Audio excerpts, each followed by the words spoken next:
महर्षि, आज का प्रथम प्रश्न है कि महाराज जी, श्री जी की कृपा से मेरा मन ज़्यादा काम सुख के लिए तो मोहित नहीं होता, लेकिन स्त्री शरीर के दर्शन के लिए बहुत आकर्षित होता है। इससे बचने के लिए मैं क्या करूं? देखो, यदि वासना को लेकर के आपका मन ठीक है, बहुत अच्छी बात है, तो आप दर्शन कीजिए बड़े प्रेम के साथ। क्या भाव करके?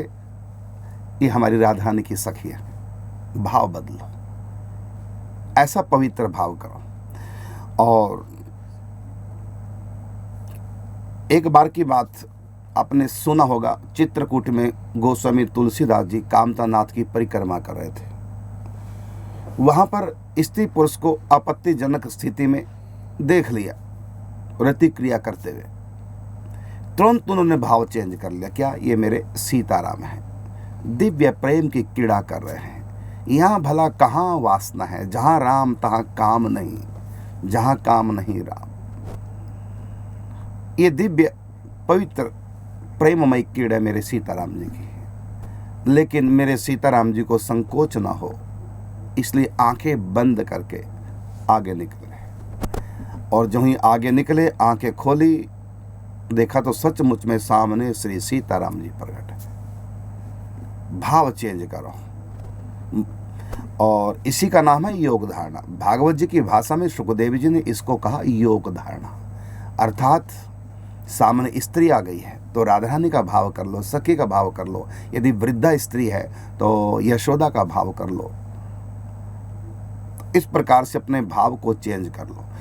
तो योग धारणा के अनुसार कहीं से मन हटाने की आवश्यकता नहीं। भागवत जी के दूसरे स्कंद में योग धारणा जो भगवान ने कही, सुखदेव जी ने कही है, उसका अर्थ यही निकलता है कि कहीं से भी मन हटाने की आवश्यकता नहीं। जहां मन चिंतन कर रहा है किसी का भी, जैसे महिला का आपने कहा कि देखने का मन करता जबकि मेरे अंदर उनके प्रति वासना नहीं है, तो देखिए, लेकिन किस भाव से देखिए? योग धारणा को साथ में लेकर के। और योग धारणा का सीधा सीधा अर्थ निकुंज की उपासना में, हर अलग अलग उपासना में योग धारणा का अलग अलग अर्थ निकलता है।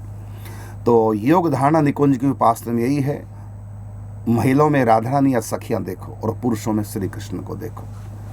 और ये केवल कल्पना नहीं, सचमुच में भगवान ने कहा मैं सर्वत्र हूँ। गोस्वामी तुलसीदास जी ने इसी बात को कहा, सिया राममय सब जग जानी। और वृंदावन में आकर के, सीरियल में आपने देखा होगा, वृंदावन में आकर के बिल्कुल इस सिद्धांत को प्रत्यक्ष कर दिया। उन्होंने सर्वत्र सीताराम देखे हैं। और यहाँ भगवान श्री कृष्ण भी राम जी के रूप में प्रकट होकर उनको दर्शन दे रहे। ये उनकी योग धारणा का चमत्कार था। तो योग धारणा के अनुसार, भागवत के अनुसार, जहाँ भी आपका मन गया, आपकी दृष्टि गई, वहाँ से भले मत हटाओ, बस योग धारणा के साथ देखो, दिव्य दृष्टि के साथ देखो। इसी बात को महर्षि पूज्य श्री राधा बाबा भी प्रेम सत्संग सुदामाला में कहते हैं कि दो प्रकार से चिंतन करें, या तो जो भीतर ही मन ही मन चिंतन करें, या जो दिख रहा है बस उसको। और कह जाए आंखों में जैसे जिज्ञासा है कुछ भी देखने की, बढ़िया कोठियाँ देखिए, खूब महल देखिए, बस भाव ये करिए कि निकुंज का उसको मणियों से सजाने लग जाओ, फूलों से सजाने लग जाओ चिंतन में। बिल्कुल बिल्कुल।